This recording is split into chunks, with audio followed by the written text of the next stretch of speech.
Bien le bonjour à tous, et bien écoutez, bienvenue dans mon atelier et bienvenue pour la suite de la basse 6 cordes. Donc là, on va s'attaquer au fretage, au repère de touche et on va se fabriquer un petit scié en laiton.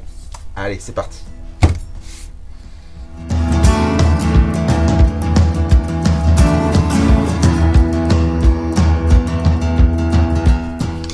Bien, avant de commencer, comme d'habitude, n'hésitez pas à vous abonner, liker cette vidéo, ce qui fait monter la chaîne YouTube et me permet aussi de me rendre un peu plus heureux, entre guillemets.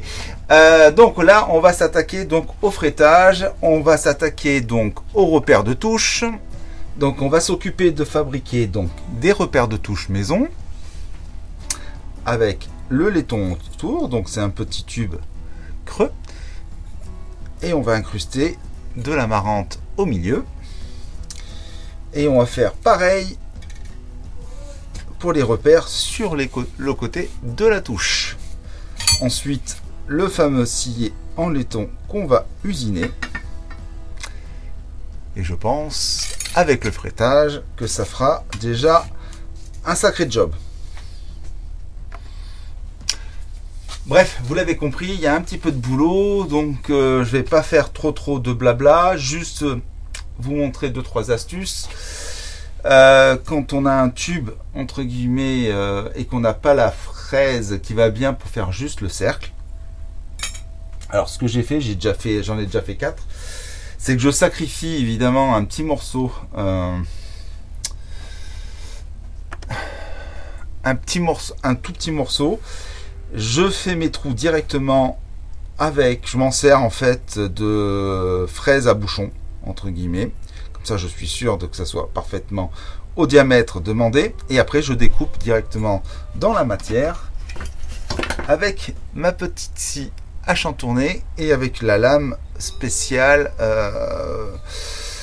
pour acier tendre. Voilà, tout ce qui est laiton, aluminium, etc., etc. Donc voilou. Allez, c'est parti. Je prépare tout ça et je vous filme et je vous montre toutes les petites étapes. Allez, go.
Bien, donc ça y est, j'ai débité donc tous mes repères. Donc là, voilà, je vais les mettre sur le côté. Je trouve que ça fait très joli. J'aime pas les avoir. Voilà, on va encore. Je vais tracer tout ça juste après. Et maintenant, on va s'occuper des repères sur le côté de la touche. Donc on va essayer de faire le même principe. Hein. Je ne l'ai pas encore réalisé, donc là c'est très fin, mais je pense que ça sera le même process. Je découpe un tube, j'essaye de voir ce que ça donne si j'arrive à enfiler du bois dedans pour le compacter et pour pouvoir le découper pour faire des petits points sur le côté. Allez, let's go.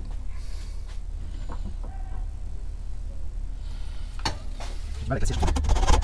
On va mettre celle-là.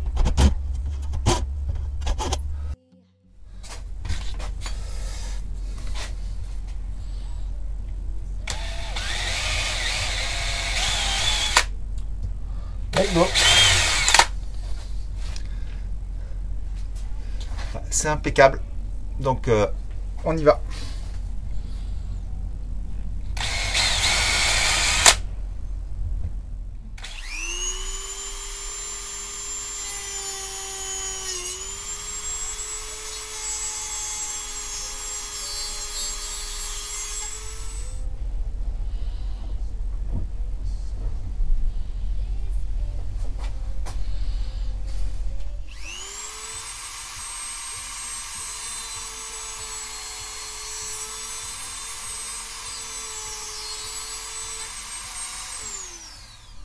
Alors bien, j'ai fini de débiter tous les petits morceaux.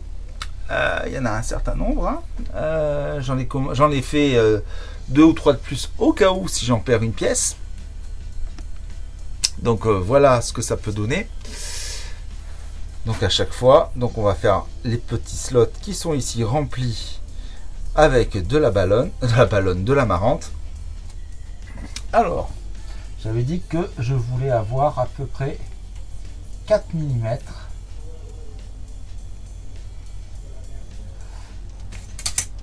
au bord du manche, la première corde. Je prends mon tirant 130 mm, je prends mon réglé, mon pied à coulisse,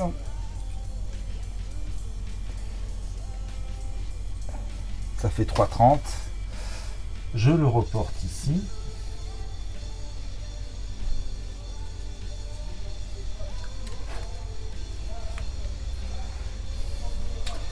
Et ensuite, on va faire la même chose sur la corde aiguë.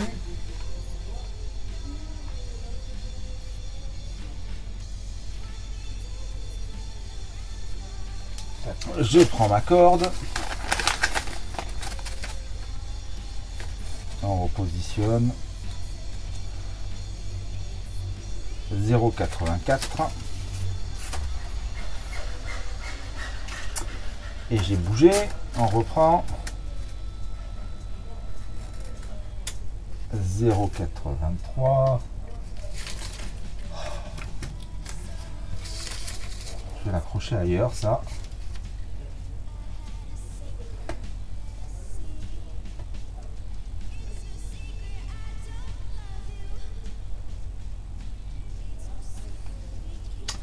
Je mesure entre les deux pour m'assurer d'une chose.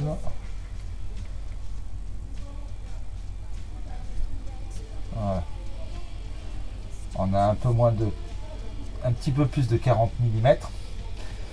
Donc on va dire que mon espacement de corde, là c'est provisoire, on va se mettre 10 mm à l'axe de chaque corde.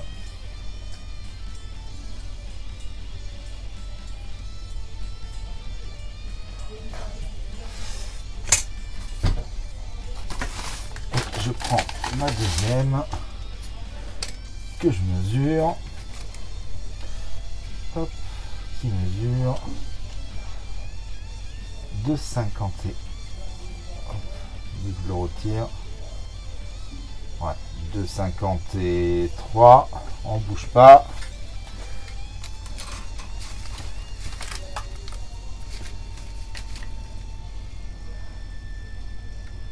On se le positionne à peu près au milieu.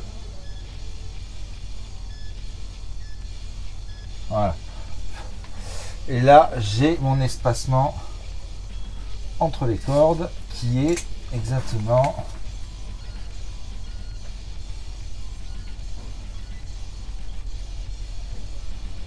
donc voilà, c'est 9,41. J'avais dit 9 mm entre les cordes, donc j'en suis pas loin, hein, quelques dixièmes. C'est très très bien. Maintenant je vais reporter ça Je vais reporter cette ligne, ces deux lignes-là qui m'intéressent. Celle-là et celle-là.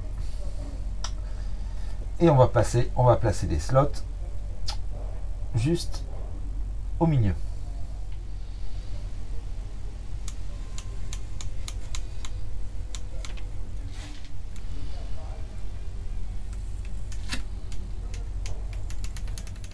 Mais j'ai pas trop appuyé sur la mine pour pas trop marquer la touche, parce que j'ai pas envie de recommencer de la poncer vraiment très très fort.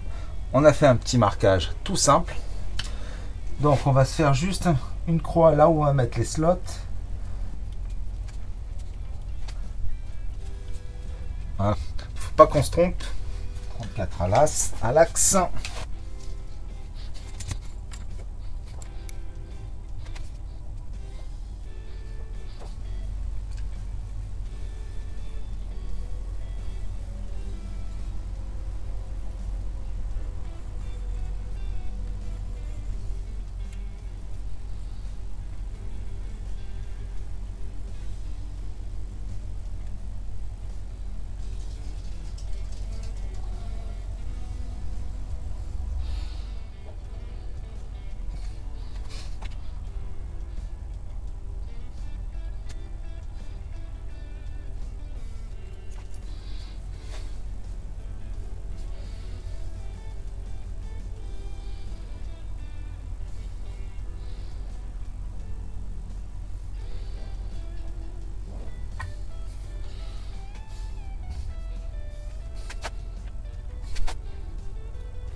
Voilà, déjà le plus gros il est fait. Bon, allez, on fait place nette. Et maintenant, on va s'occuper du frettage.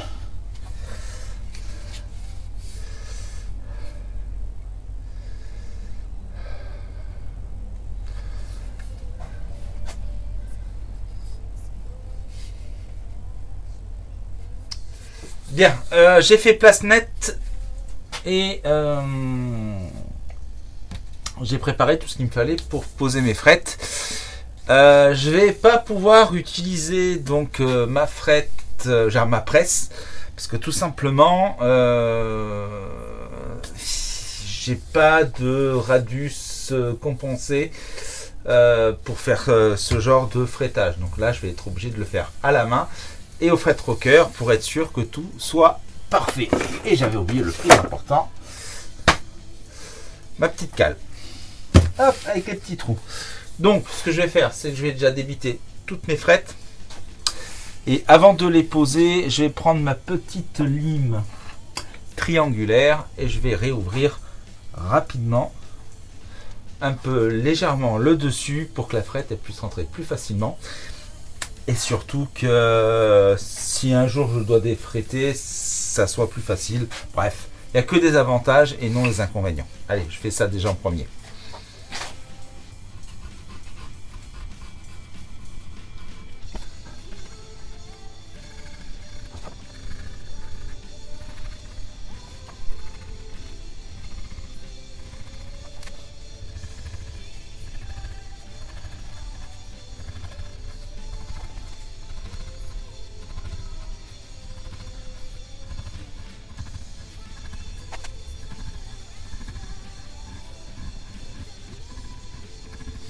Alors, j'ai vérifié aussi la profondeur de mes frettes. Alors, j'ai pas la petite, on va dire, le petit gabarit qui va bien. Alors moi, je prends ça tout simplement, je le colle derrière, je fous un coup de marqueur, et après je le positionne dans mes rainures. Et si je vois du chromé, c'est que ma rainure n'est pas assez profonde. Et inversement, si je vois que du noir, c'est que la rainure, elle est parfaite. Donc là, moi, je vais juste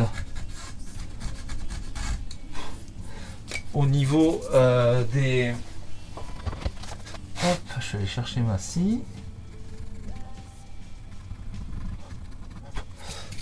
Au niveau des cure-dents. Voilà, là, on est bien. Moi, je suis sûr que là, il n'y a rien qui va gêner.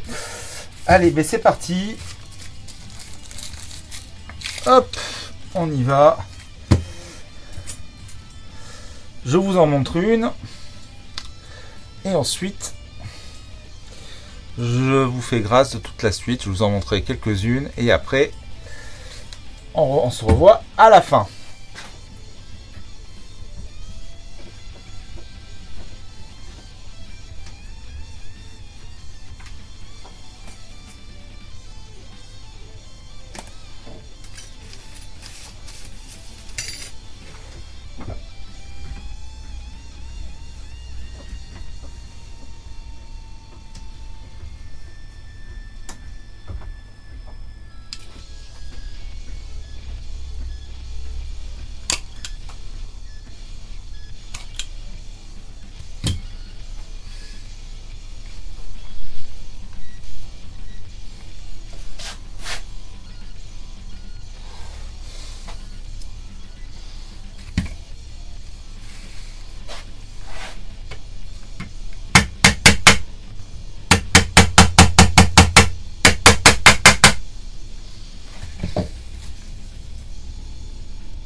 On est bien.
Voilà.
Bien, eh bien écoutez, je crois qu'on arrive sur la fin de cette vidéo. Elle est largement assez longue comme ça, donc on n'aura pas traité encore le scié, mais ça va venir. Je vais le faire la prochaine fois, rapidement. Rapidement, il y a du boulot. Donc voilà, le petit frettage. Alors là, c'est nickel. C'est ce que j'aime, hein, que ça soit doux, mais alors un régal, un pur régal sur le bord des frettes. Il va rester quand même à faire une petite planimétrie, même si j'ai pas beaucoup. Il y a quelques-unes, mais c'est vraiment infime. Donc là, je suis content. Le frettage, il est même sur les aigus. Il n'y a rien qui bouge. Voilà, par contre, celle-là, voilà, il y a encore des petites choses à modifier. Pourquoi? Qu'est-ce que j'ai fait sur celle-là? Bon, bref. Il y a quelques petites bricoles à faire encore sur les frettes, mais bon, ça, on verra plus tard. Maintenant, on va commencer un petit peu à avancer sur l'instrument. On va percer les mécaniques. On va débiter la table. On va retirer encore de la matière ici pour pouvoir mettre la table en érable ondé. Bref, il y a encore beaucoup de boulot. Parce que je comptais pas faire ce genre de petite opération sympathique avec le laiton. Ça m'est venu comme ça. Donc évidemment, j'ai perdu beaucoup plus de temps à faire tous ces petits trucs que de mettre des repères classiques lambda. Voilà. Eh bien écoutez, comme d'habitude, si vous avez aimé cette vidéo, faut pas oublier de mettre un petit pouce, après un petit commentaire et surtout un abonnement. Allez, ciao, à la prochaine.